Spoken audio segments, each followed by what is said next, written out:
Muy buenas tardes, días o noches, aquí les habla su querido amigo Requiem, presentándoles un nuevo video. En esta ocasión les voy a narrar la historia de una de las cosas más famosas que se pudieron crear en el mundo, los videojuegos. En este video abarcaré las dos primeras generaciones de consolas, generaciones que marcaron el inicio de algo maravilloso. Así que, comencemos.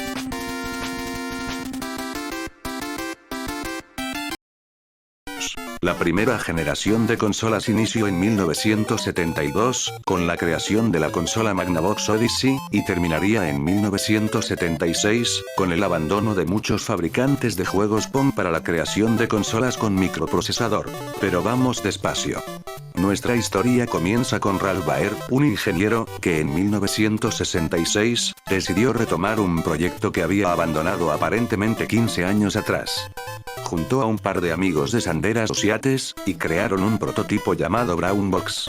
Un curioso aparato que podía correr un juego llamado Pong, el cual consistía en dos rectángulos que se pasaban una pelota, e incluso se podían jugar juegos con pistolas de luz. Después de muchas visitas a muchas empresas fabricantes de televisores, llegaron a un acuerdo con Magnavox. Y finalmente se llevó a cabo la fabricación de la Magnavox Odyssey, que vio la luz el 24 de mayo de 1972. Para ponerlos en contexto, en ese mismo año se estrenó El Padrino y saltaría el escándalo Watergate, así que fue un año bastante movido. Así que la historia de los videojuegos comienza aquí, con esta curiosa cajita blanca que apenas puede correr dos juegos, pero que sin duda se convertiría en una leyenda.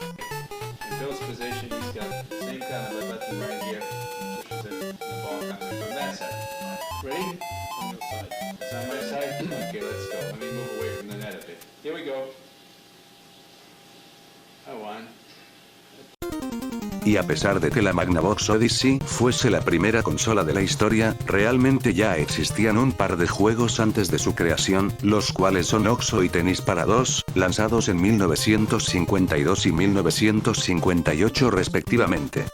Juegos que apenas podían funcionar en computadoras específicas. Siguiendo con nuestra historia, ahora conocemos a Nolan Bushnell, fundador de Atari.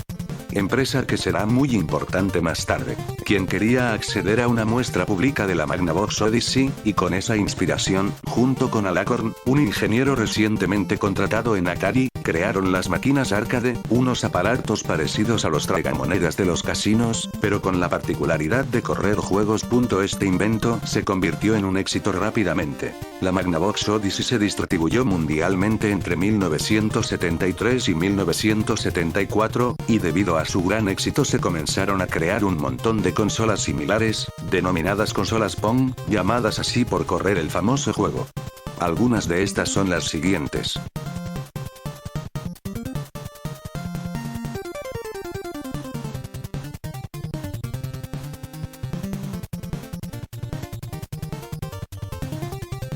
Con esto terminamos la primera generación de consolas, pero aún nos falta más camino por recorrer.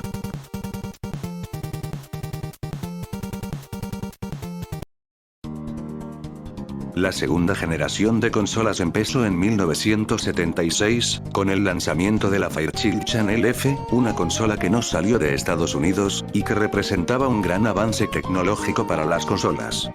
Verán. En esos tiempos, las consolas venían con microchips integrados, haciendo que no se pudiera agregar más juegos del único que traían. La Fairchild fue la primera consola en usar cartuchos, algo que facilitaba bastante a los usuarios. Y con esto, las posibilidades del mercado y las máquinas aumentaron tremendamente.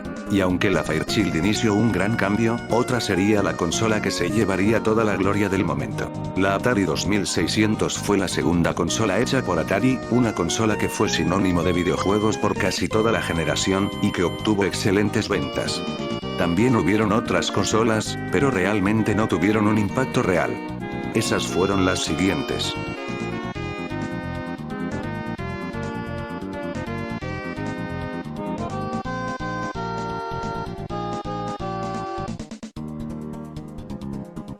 También aparecieron las primeras consolas portátiles.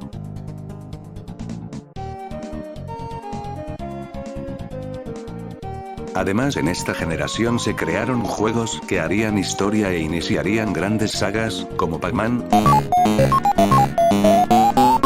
Asteroids, Space Invader.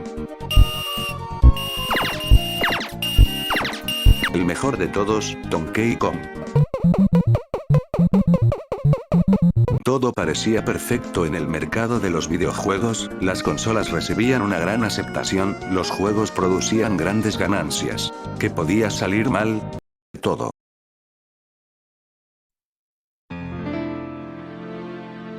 Lo que parecía una gran virtud en la empresa, se convirtió en su perdición. La variedad. Constantemente salían nuevas consolas, las mayorías realmente poco originales y presentándose como copias unas de otras. Los juegos eran realmente mediocres y no cumplían las expectativas, y como la única forma de probarlos en esos tiempos, era comprándolos, pues la gente se llenó de un gran descontento. La gota que derramó el vaso, fue E.T. para Atari 2600, considerado uno de los peores juegos de la historia. Todo esto desembarcó en la gran crisis de los videojuegos. Los consumidores dejaron de comprar juegos y consolas, estos ya no se fabricarían, y todo esto duró hasta el año 1983. Aparentemente, los videojuegos no fueron más que un simple invento que sirvió para entretener a las masas, pero cuyo apogeo ya estaba llegando a su fin. Y bueno gente, hasta aquí el video de hoy, espero que les haya gustado. Nos vemos en una próxima ocasión.